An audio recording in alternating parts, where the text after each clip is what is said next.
All right, Shalom Akim. Before I start off, like the first and foremost, give all honor, glory, and praise to our Heavenly Father and His only begotten Son, Yahweh, Bahashem Yahweh Shai, Bahashem Rakakwadash. Double honors to our apostles and others of great millstone who taught us His truth and rule well, and other two leaders of the nation of Israel, which consists of you so-called Negroes, Latinos, Native Americans, as well as you speckled bird Israelite born and scattered abroad. And Brother Shamar back with another lesson. And this is just going into the MOTB again in prophecy, all right, which I want to get a few points, just going into how, this thing in itself can become what's called the de facto compulsory,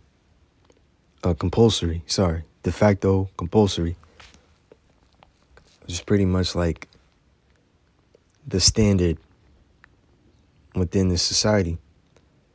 All right, when it comes to healthcare, when it comes to finance, right, identification as a credential, and an effective mandate without them even, signing it into law. All right, the coercion comes from it being the one thing that is accepted above all else. All right, which I'm gonna explain it, but I just want to show you how this thing is on its way. All right, pursuing Habakkuk 2 and 3. The vision is yet for an appointed time, but at the end it shall speak. All right, this is a little post off Reddit. It says DHS, which is the Department of Homeland Security, says Real ID, which DHS certifies, is too unreliable to confirm U.S. citizenship. All right. And this is from Reason.com. It says it's the punchline to a bad joke that started 20 years ago when Congress passed the Real ID Act. It says only the government could spend 20 years creating a national ID that no one wanted, and that apparently doesn't even work as a national ID.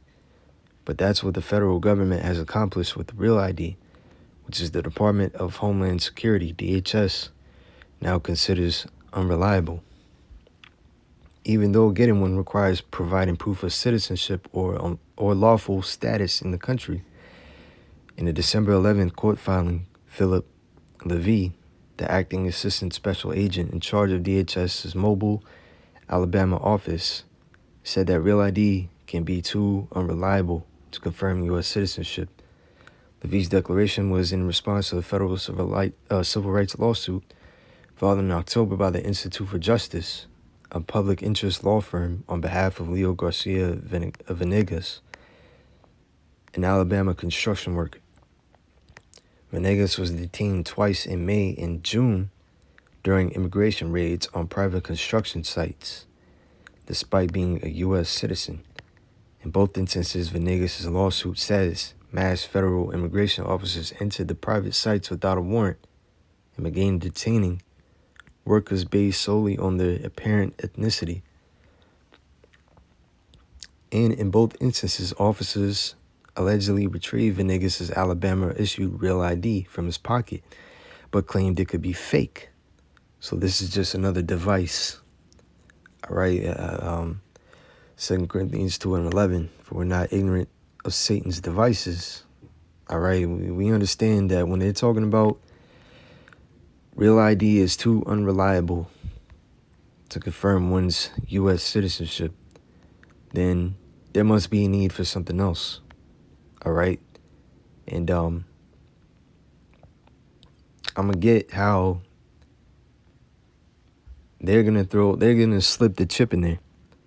All right, and say that's what is, reliable can't be tampered with, and so on.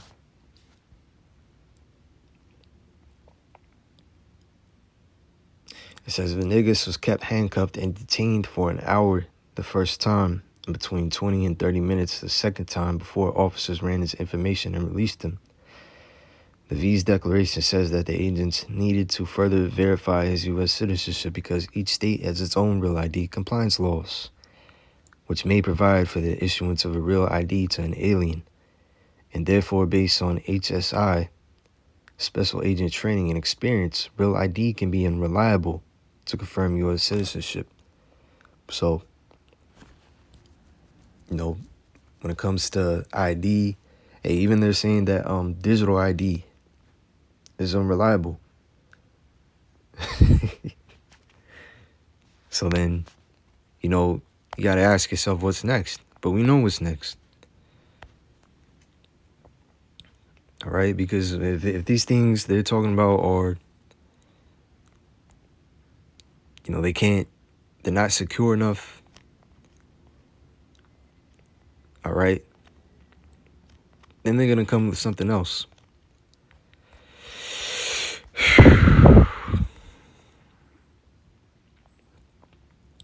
So, now I'm going to touch on House Bill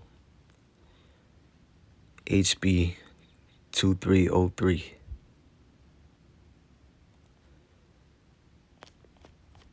All right, which is the Washington House Bill.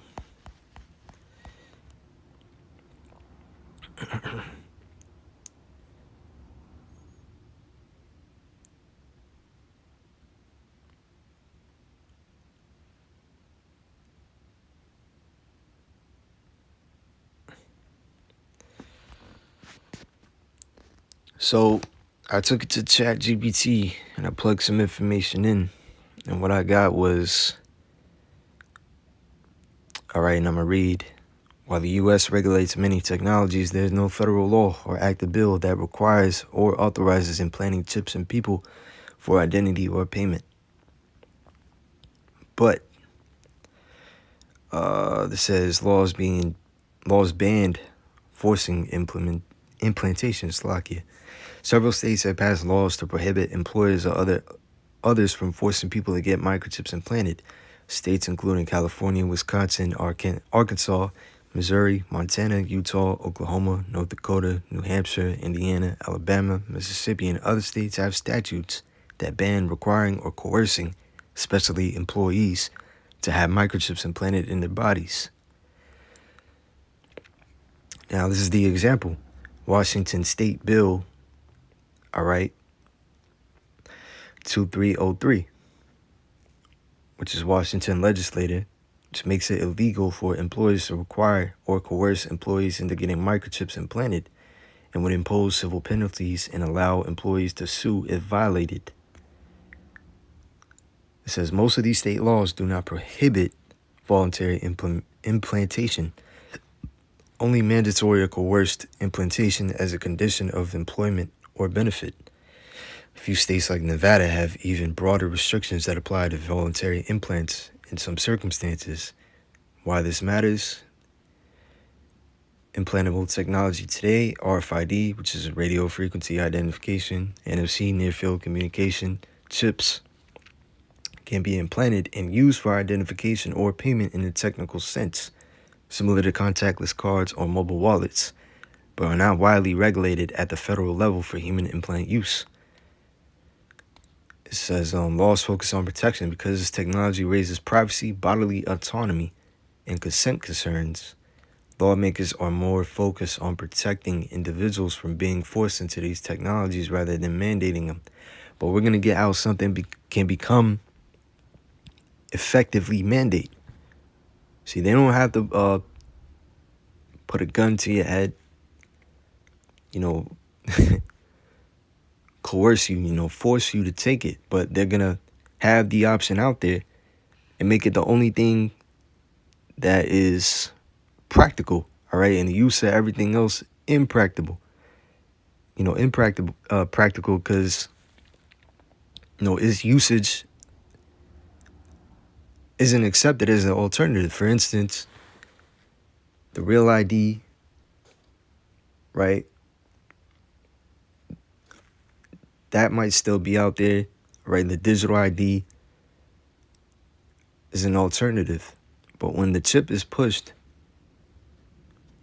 that will become the de facto compulsory, all right, compared to its alternatives and widely accepted all across the board, all right? Which, if you don't accept it, it becomes harder for you to maneuver in this society and have access to anything. So the coercion comes from social pressure, all right, economic pressure, because the economy is,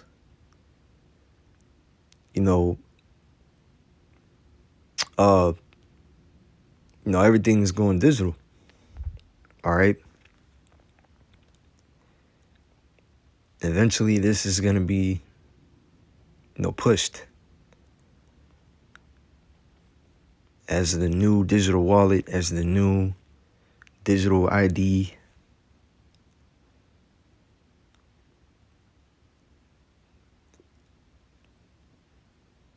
So forth. And where these concerns come in, these are things that they've been seeing are hurdles, but they will find a way. Bodily autonomy, consent concerns, privacy. Again, it says, let me see, I'll give a run through of House Bill 2303. House Bill 2303 is a Washington state legislative proposal titled Prohibiting Employers from Microchipping Employees. It was introduced in the 2026 regular session for Washington legislature. Key provisions: employer ban on microchips. The bill prohibits employers from requesting, requiring, or coercing any employee to have a microchip implanted in their body for any reason. Definition of microchip. A microchip under the bill means any device subcutaneously implanted in the body that contains a unique ID number and personal information that can be read with an external scanner. Health exception. Devices used solely for healthcare purposes, diagnosis, monitoring, treatment, prevention, are not prohibited as long as they only transmit information necessary for those purposes. Enforcement and penalties. An employee who believes the law has violated may file a complaint with the Washington Department of Labor and Industries. If a violation is found, the department must assess a civil penalty, at least $10,000 for a first violation and at least $20,000 for repeat violations. The employee may also bring a civil lawsuit seeking injunctive relief, actual damages, and punitive damages and attorney fees. Legislative status as of early 2026, HB 2303. So HB 2303 was filed in early January 2026 and had a public hearing before the House Committee on Labor and Workplace Standards. It has been referred to further legislative review, but had not yet become law. Purpose and context of bill is a preemptive measure. Lawmakers want to protect worker privacy and bodily autonomy before any employer attempts to use implanted microchips for tracking, identification, or workplace functions. Similar law exists in several other U.S. states that bar employers from requiring implanted chips. What it does not do: it does not require or mandate microchip implants for identification, healthcare, payment systems, or any other use. It only restricts employer-driven implantation in the workplace. But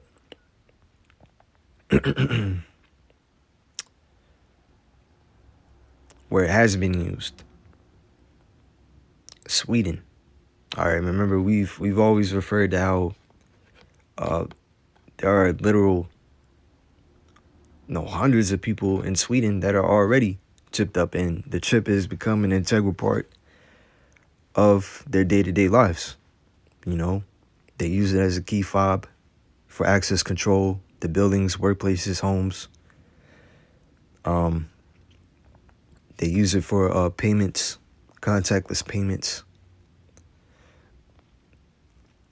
Since 2015, Swedish tech hubs, notably Epicenter in Stockholm, have offered employees voluntary RFID NFC implants for building access, secure printers, vending machines, and cafeterias. Participation has consistently been opt-in, not mandatory. U.S. pilot programs, a handful of U.S. companies tested voluntary implants for workplace payments and access between 2016 and 2019. No U.S. employer has legally mandated implantation. Because of concern that voluntary could become coerced, many U.S. states have passed preemptive bans. California, Missouri, Wisconsin, North Dakota, Oklahoma, Arkansas, Utah, Indiana, and others, these laws explicitly prohibit employers from requiring or coercing implantation.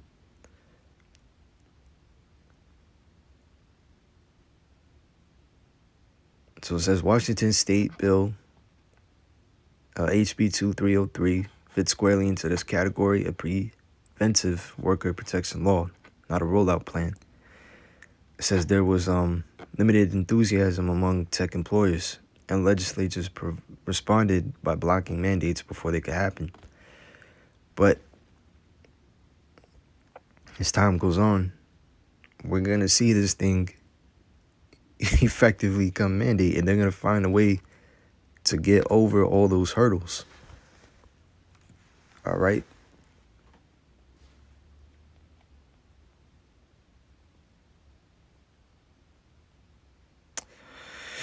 So let me see. I just want to hit the point. Let's see.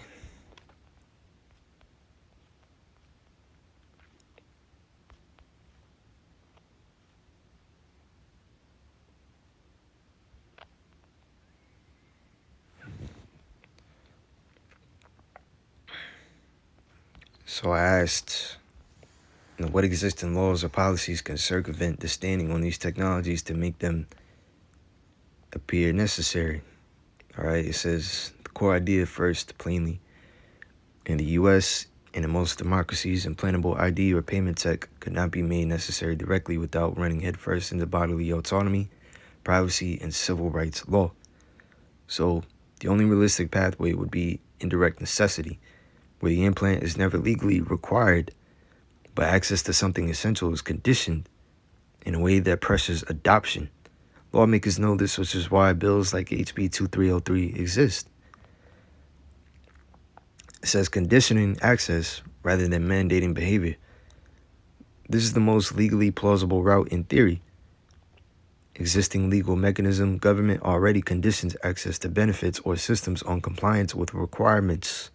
The Real ID Act required for federal air travel, vaccination requirements tied to schools or certain jobs. And we understand that the whole CV era just showed you how, they're going to push the chip. All right? And all these different technologies came into play. All right, they were talking about contact tracing. They were talking about a whole bunch of biometrics and verification. It says digital authentication required for online government services. The key distinction, the government regulates access, not your body. Why implants would still struggle, courts apply strict scrutiny when bodily integrity is involved. To survive, the government would have to prove a compelling state interest. No less intrusive alternative exists.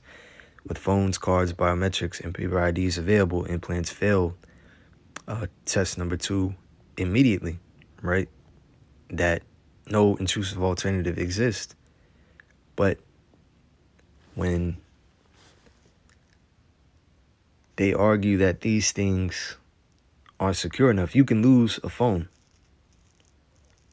right? You can lose physical credentials. You can't lose something implanted in your body, and that's one of the points that they've have said and brought out. So when it comes to a court ruling, remember what Joe Biden told who is now the Chief Justice of the Supreme Court, that he would have ruled on implantable technologies before his tenure was over. All right. That was I believe it was John Roberts.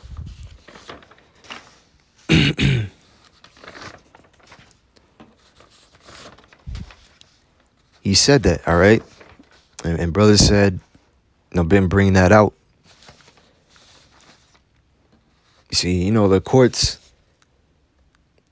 they may scrutinize, but have little power to prevent this from becoming the de facto compulsory, the norm, the standard. All right, because this current administration under Trump has been moving with aggressive resistance. All right, testing on the outer edges of rulings, reissuing policies with little small tweaks and changes.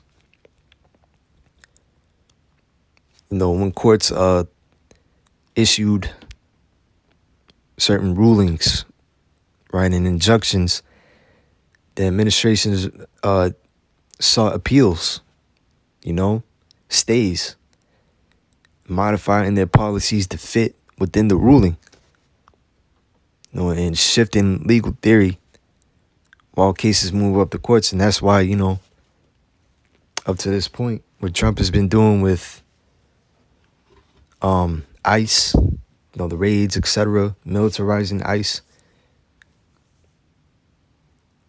that was all within the confines of what is legally acceptable, even though it looked like,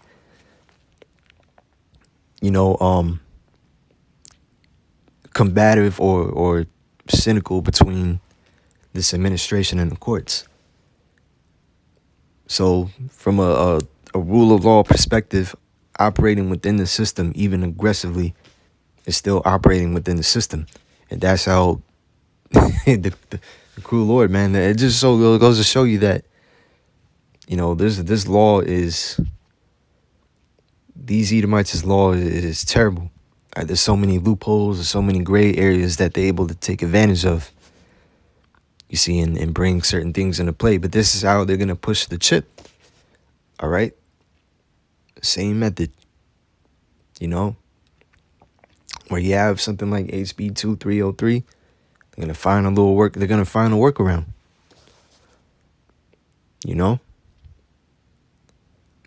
so it becomes effectively mandate. All right. And the de facto compulsory in the society, the standard. Because there's all of the alternatives are going to be impractical to use because they're not widely accepted,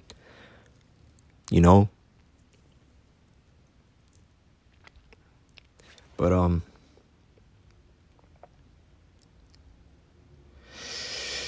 here's another point. It says emergency power is the most abused but weakest long-term route. Existing authority, federal and state emergency powers, public health emergency statutes, national security declarations. These allow temporary suspension or narrowing of rights. While this still doesn't get you implants, emergency powers allow restrictions on movement, temporary mandates, mass quarantines, data collection. They do not override bodily autonomy permanently, especially for non-medical implants. Even during the CV, no forced implementation, no mandatory medical tracking devices. Courts repeatedly ruled that invasiveness matters. Emergency powers are temporary, narrowly tailored, subject to judicial review. Emergency powers are blunt tools. Implants are too invasive to sneak through this channel. Private sector coercion, the real risk legislators worry about. This is the actual reason implant ban laws exist. Existing legal environment. Private entities can set conditions for employment, define acceptable authentication methods, design frictionless systems that disadvantage alternatives. And that pretty much is the point. The chip is what they're going to push as a frictionless system. All right? Compared to all alternatives, physical credentials when it comes to identification. All right? The chip is what's going to be what they're going to push as the only real option because everything else is impractical to use. All right? Now, when it comes to like taking a flight or something, you might get delays trying to approve, your identification. Whether that be the real ID or digital ID.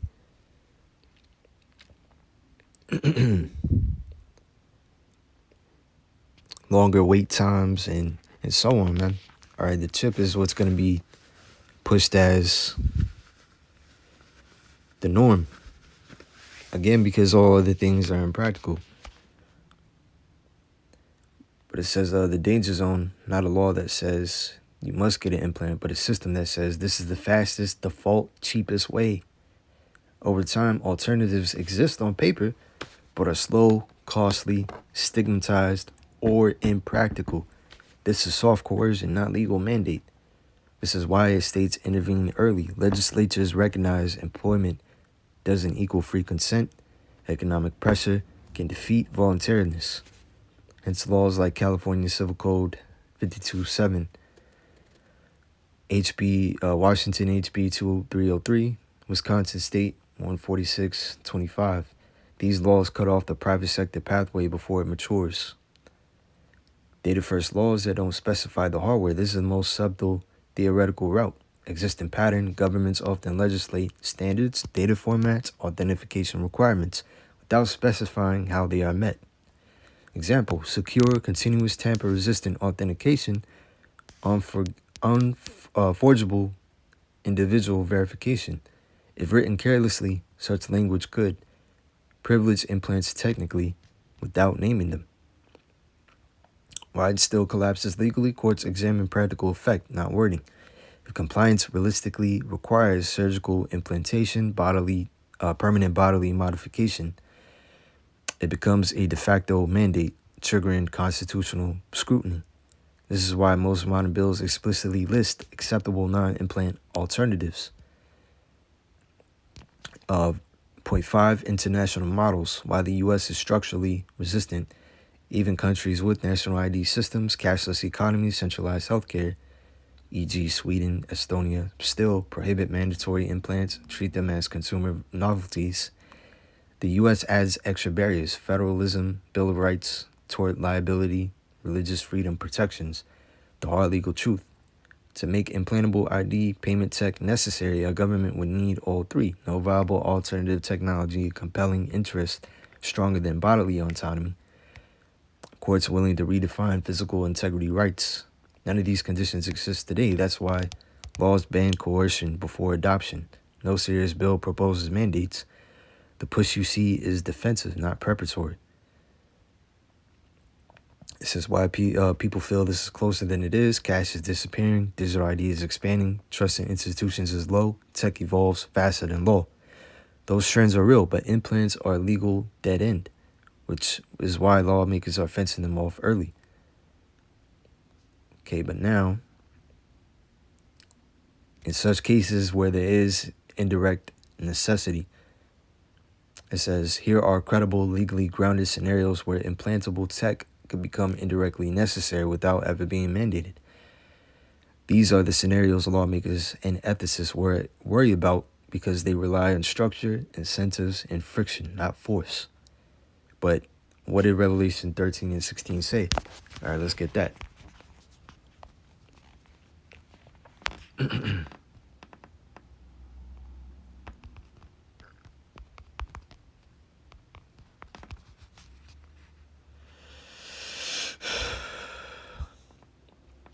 It's Revelation 13 and 16.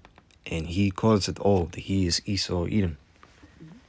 The elite of the society. And he calls it all both small and great, rich and poor, free and bond, to receive a mark in the right hand or in their foreheads. The word for cause it in Greek is poeo, or pio, which says to be the authors of the cause, to make ready, to prepare. It says to render one anything, constitute or appoint one anything, to appoint or ordain one that, to make one do something, cause one to, all right, to be the authors of a thing, cause, bring about. It says to make ready, and so at the time to institute, all right, a celebration of the Passover. But pretty much, they're making this thing ready. All right, they're preparing everything structurally, everything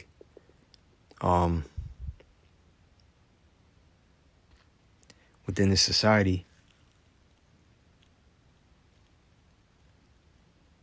is geared toward the use of the RFID microchip.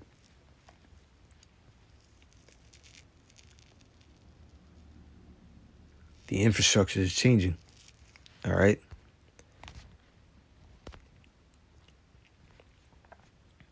And he calls it all, both small and great, rich and poor, free and bond, every status within the society. All right, free and bond, small and great.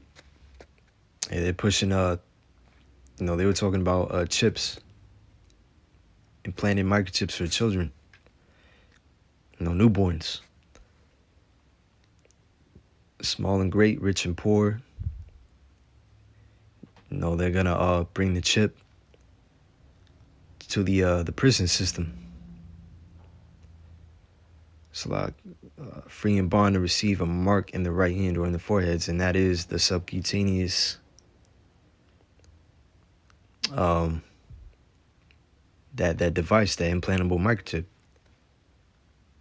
which is subcutaneously implanted underneath the skin. All right, which in the Greek is charagma. But then he had the latter root word, chrax, which is that instrument, which is like a syringe that's used to administer this device underneath your skin. All right, and the latter Greek root word, grapho, which is writings, records, which is basically all, financial records and medical records, biometrics, all stored on that, device. And that no man might buy or sell save he that had the mark of the name of the beast or the number of his name. So without it, you're not going to be able to partake in commerce. And they're going to make it to where without this device, you're effectively locked out of society. You have no access to anything. State benefits, and so on, man. Here's wisdom, let him that hath understanding count the number of the beast, so there's a number of a man. And his number is 600, 66, and we always get how in the Greek, chi stigma.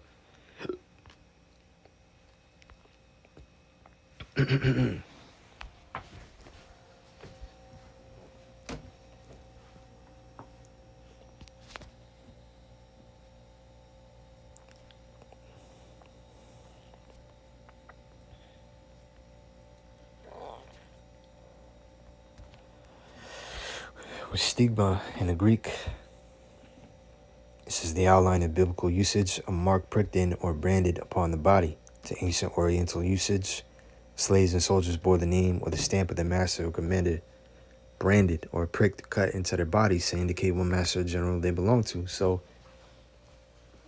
this chip, the RFID microchip, is a brand into Esau's New World Order. All right. You taking the chip is you making a pact with Esau.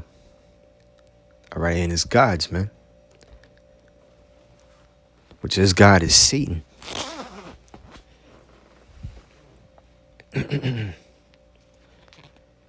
So it says, right, to ancient Oriental usage, slaves and soldiers bore the name or the stamp of their master or commander branded or pricked, cut into their bodies to indicate what master or general they belonged to.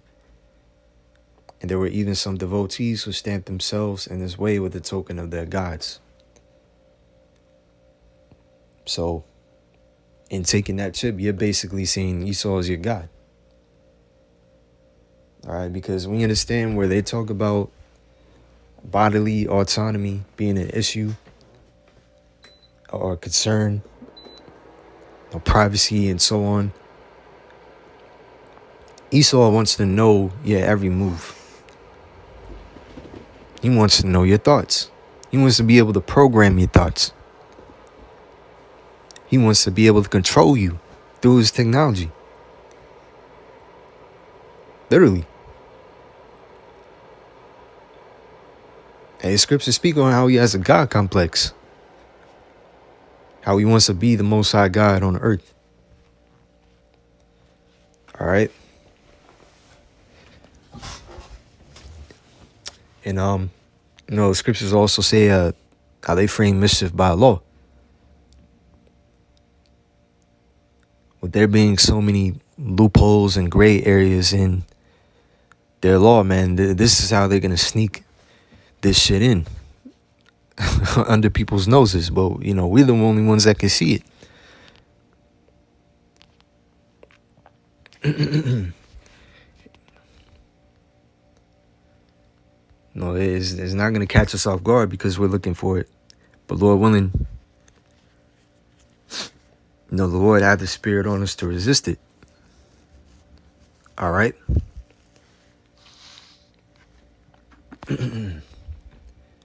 Even if it comes to us being snatched up, apprehended, locked up, facing death. All right. For refusing to get down with this devil and his system. But this is how they're getting ready to do it, man.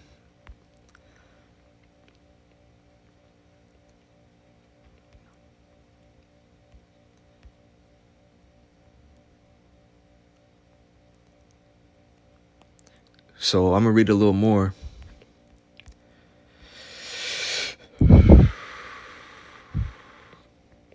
It says, these are scenarios lawmakers and ethicists actually worry about because they rely on structure, incentives, and friction, not force. So now what makes each plausible and where the legal line will be tested? Point 1, the fast lane versus slow lane authentication system. How it works? A system offers multiple authentication options. Implant, phone, physical credential like ID, the real ID or whatever. On paper, all are accepted. But in practice, implant equals instant, frictionless, 24/7. Alternatives equals delays, queues, manual verification, limited hours. Result, the implant isn't required, but not having it means missed flights, slower access to services, lost work time. This is structural coercion, not legal coercion. Where it's plausible, high security workplaces, transit hubs, critical infrastructure facilities. Legal weak point, courts look at practical effect, not formal availability. If the alternative is unreasonably burdensome, it may be ruled de facto compulsory, the standard. All right. So Chief Justice John Roberts, as the current, Chief Justice back when Joe Biden had questioned him during that whole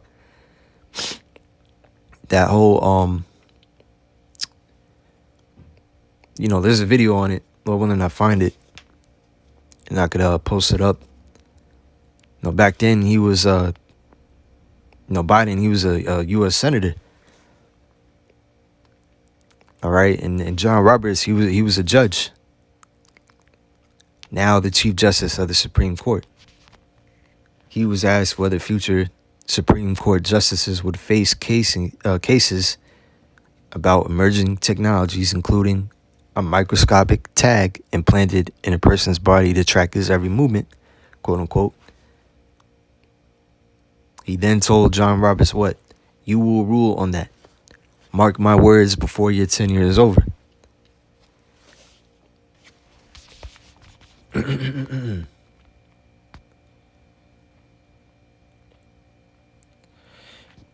Point 2, employment voluntariness under economic pressure. How it works. Employer offers implant-based access/pay systems. The official policy reads 100% optional, but promotions favor frictionless employees, those that are chipped up. Shift assignments prioritize implant users. Non-users are seen as administrative overhead. No rule is written. The bias is informal. Result, employees choose implantation to stay competitive, avoid stigma. There's where that social pressure comes in. Avoid being managed out, right? The social pressure comes in when, hey, without that chip, it ain't looking like you're an interest to this employee. Why legislators intervened. This is exactly the scenario behind laws like Washington State Bill HB 2303, California Civil Code 52-7. Employment law recognizes consent under economic dependency is not free consent. First, point 3, insurance and liability incentives. How it works. Insurers access risk based on authentication strength. Implant-based ID is deemed tamper-resistant, always present, unshareable. The result is lower premiums for implant users, higher deductibles or exclusions for others. No mandate, just math. Where this matters, healthcare access systems, workplace injury insurance, secure facility coverage. Legal tension, this brushes against disability law, bodily autonomy, anti-discrimination statutes, but it's subtle enough to advance quietly. And this is how they're going to do it. You know? This is how they're going to do it. They're going to throw this shit out there and say, oh, it's completely optional. But every other option is impractical. Impractically useless.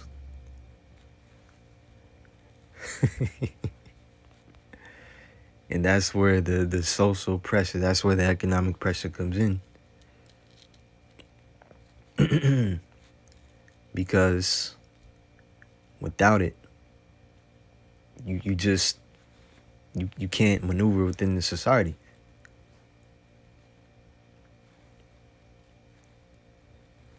Security compliance requirements that favor implants. Point 4.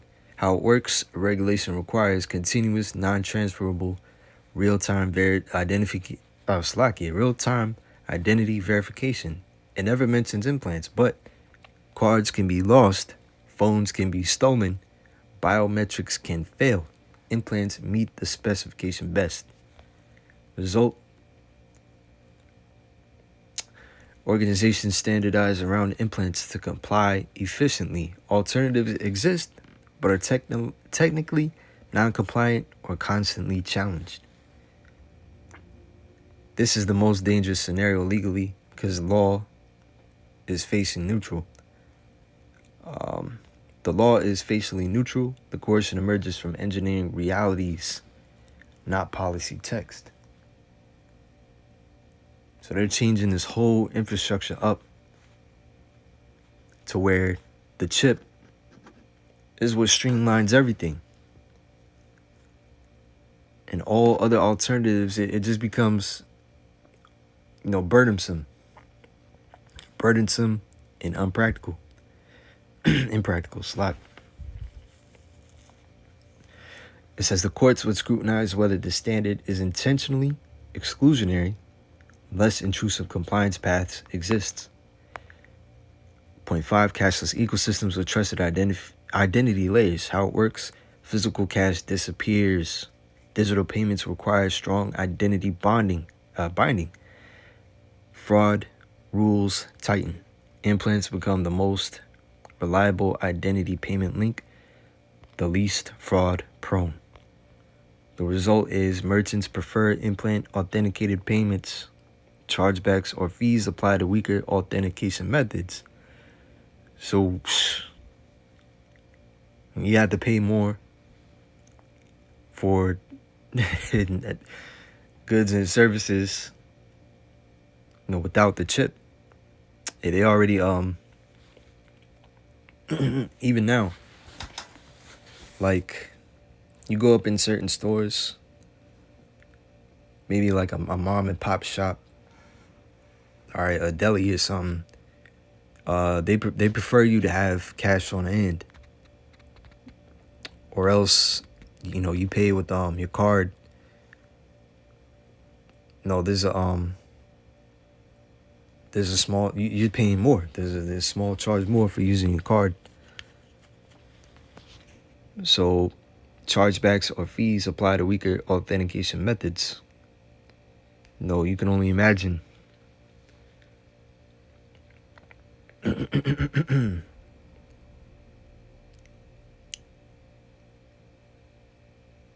You walk up in a store, try to pay with your card or cash. Well, you might not even be able to pay with cash, because a lot of people, a lot of stores don't even accept cash. Especially back when the CV was a thing. Cashless payments were preference. And I'm gonna bring this shit back. It says implant users get smoother access. Again, not required, just favored. Key distinction: this is not about payments alone. It's identity assurance. Point 6, institutional environments, not general society. This is the most plausible near-term setting. Examples: prisons, military installations, secure research labs, long-term care facilities. How it works: residents already have restricted autonomy. Because though you're in the prison system,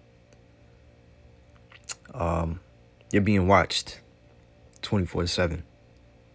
All right, you have to comply because you're in that setting.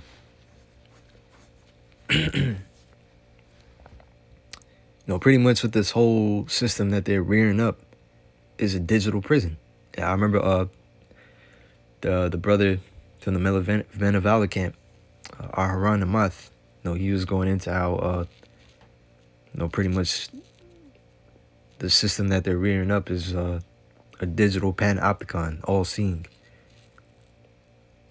a prison. All right,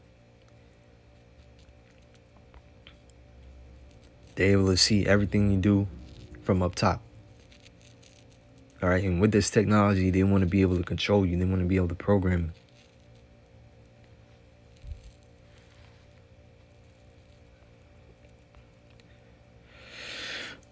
It says continuous identification is justified by safety or care needs. Implants framed as safety devices, wandering prevention, access, simplification. See? So, we always say how this thing is gradual. You're going to see it. You're going to see it in the coming days, weeks, how these things become the de facto compulsory within these settings, these institutional environments. They're already talking about chipping up prisoners. Hey, brothers already knew about the military implanting, their personnel. You've had individuals come up to the camp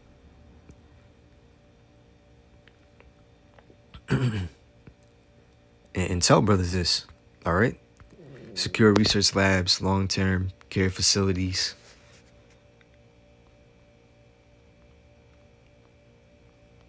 But the closer we get to,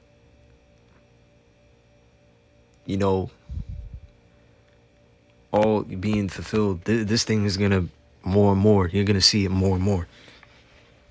All right.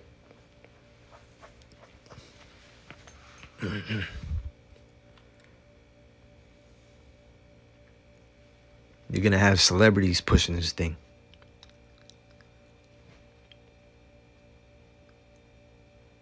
You're going to have celebrities, so-called celebrities, pushing this thing and trying to convince people to accept it.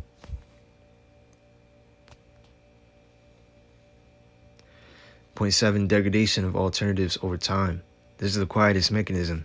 How it works, alternatives are not removed. They're simply underfunded, poorly supported, and frequently updated. Meanwhile, implant systems receive optimization and investment.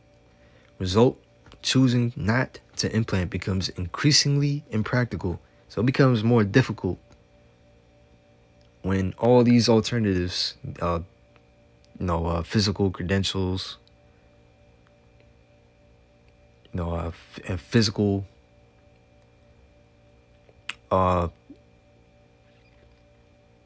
you're carrying around your cards in your wallet, so on and so forth. Choosing not to implant becomes increasingly impractical. All right, because all these other alternatives are underfunded, poorly supported, infrequently updated. Right, and when you just thinking on a level of like payments in the store, when there's really no support for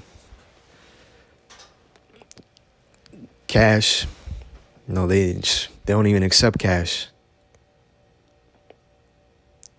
When you try to present your card, there's just card read errors or something like that.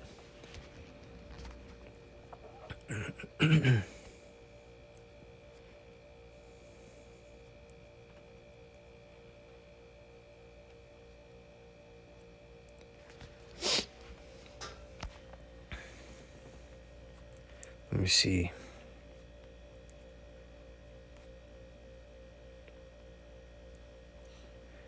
It says, this is how necessity often emerges historically, not through bans, through neglect. The pattern to notice, indirect necessity arises when three conditions align. Friction asymmetry, one option is much easier. Power imbalance, employer, issuer, institution. Time, years of normalization. No single law creates it, systems do. While the law keeps slamming the door early, legislators understand something subtle but important. Once a technology becomes structurally necessary, banning it becomes politically impossible. That's why HB 203 and similar laws acted before widespread adoption. But again, these things weren't, this HB 2303,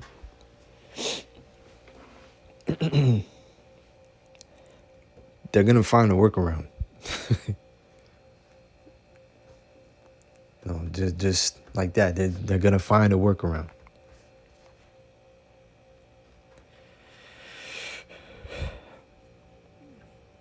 So let me explain de facto compulsory as opposed to standard obligation. All right? They're related but not synonymous. And this is a distinction that matters in law. Standard obligation, de jure compulsory. This is formal, explicit requirement written into law, policy, or contract. Clear consequences for non-compliance and is enforced directly. For example, you must present a real ID to board a commercial flight. Employees must wear safety helmets on site. Vaccination is required to attend the school. If you challenge it, courts ask, is the obligation lawful and constitutional? De facto compulsory. Now, this is functional compulsion without formal requirement. No law says you must. Alternatives exist on paper, but refusing carries serious practical penalties. For example, a voluntary tool that all promotions depend on. A service technically available without compliance, but unusually slow. A benefit available only through one realistic method. If you challenge it, courts ask, is actually voluntary in practice.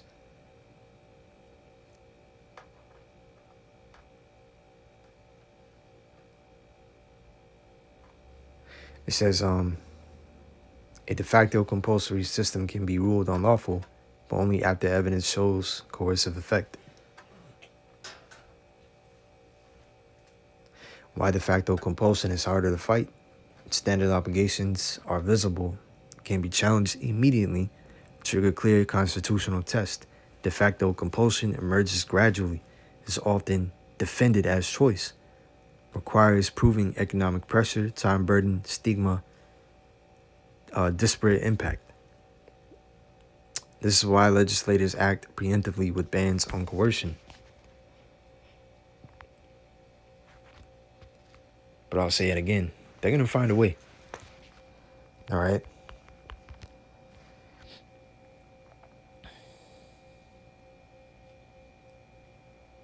Stigma, right? What is stigma? The figurative meaning, mark of disgrace or infamy, which attaches to a person on account of evil conduct. From Etym Online, the online etymology dictionary, right?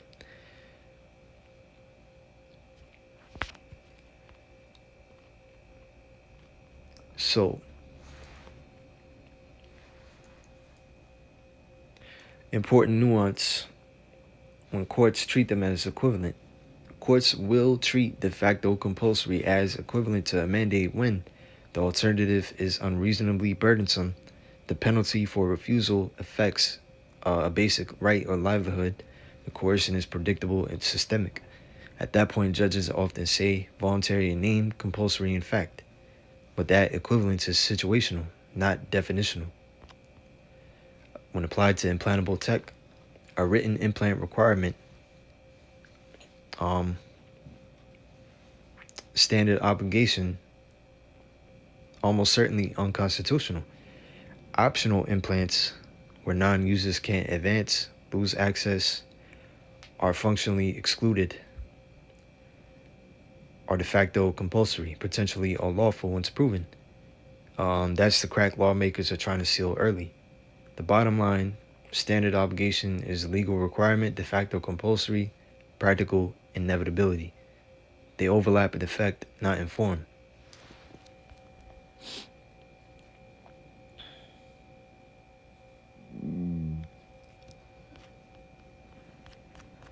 But yeah,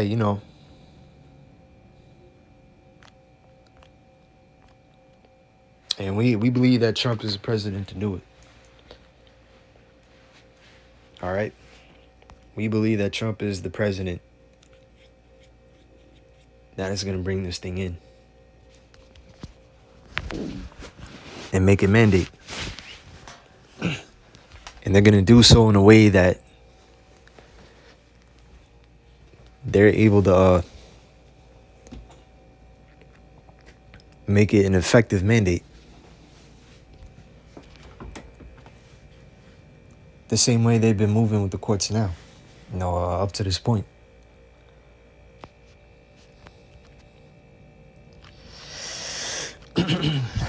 So,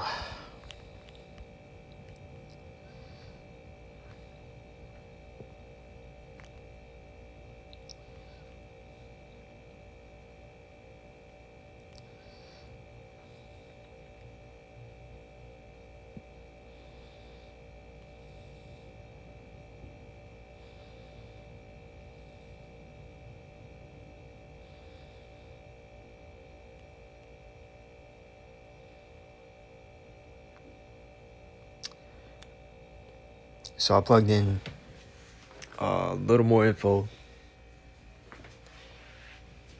It's like I didn't want to make this lesson too long, but I did want to make,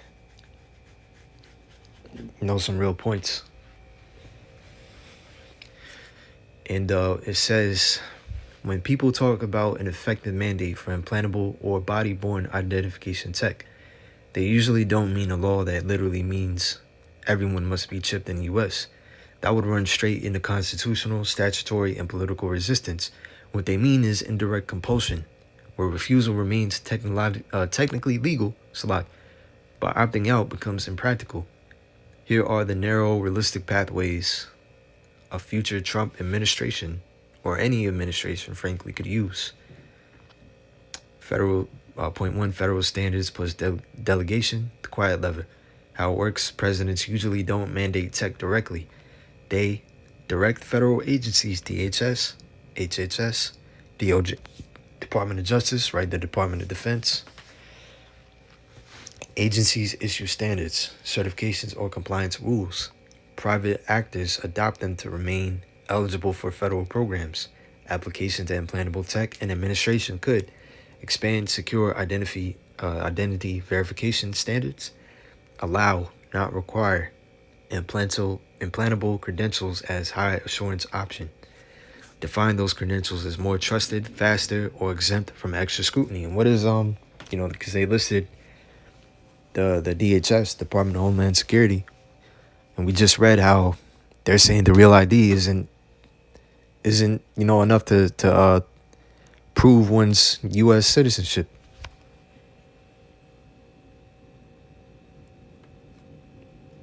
So this is happening. It's just a gradual thing up until this thing becomes de facto compulsory. All right.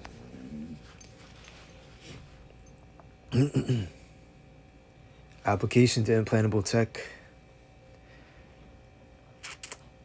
An administration could expand secure identity verification standards, allow, not require implantable credentials as high assurance option, define those credentials as more trusted, faster, or exempt from extra scrutiny. The result is no mandate on paper, but slower, more expensive, or restricted access from non-participants. This is classic administrative law leverage. Point two, national security framing, especially under the Department of Homeland Security. Trump consistently frames policy through border security, terrorism prevention, fraud reduction.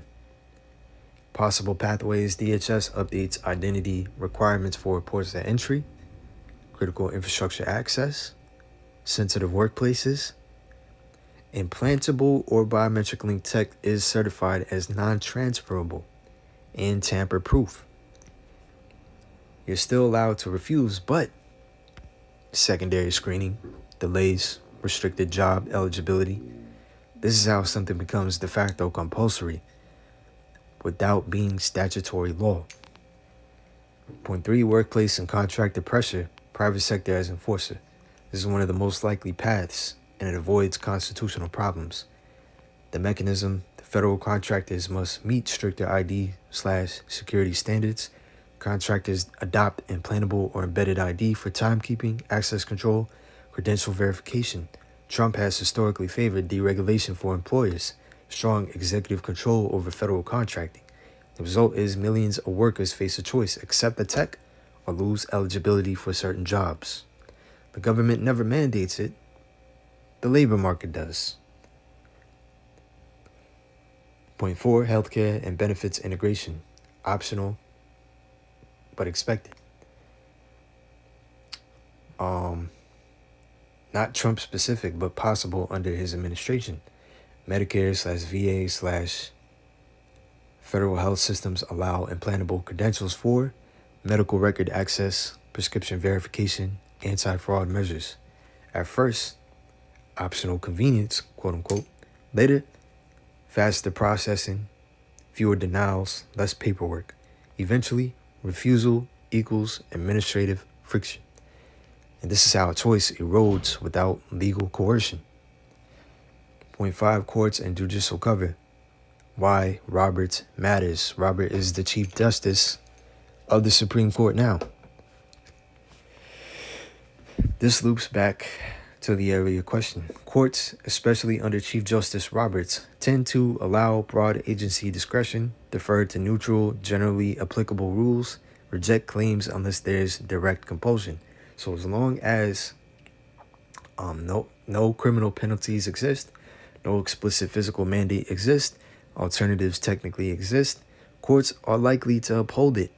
That's why Biden's old comment about implantable tech being a future constitutional question matters.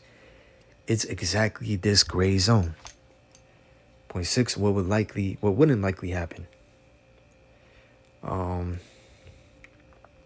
Very unlikely, even under Trump, a federal law forcing implantation, criminal penalties for refusal, universal nationwide mandate. Those would trigger Fourth Amendment challenges, bodily autonomy, jurisprudence, religious liberty claims, massive political backlash. The system doesn't need to go that far to be effective. Bottom line, in plain language, if this tech ever becomes mandatory, it won't look like a mandate.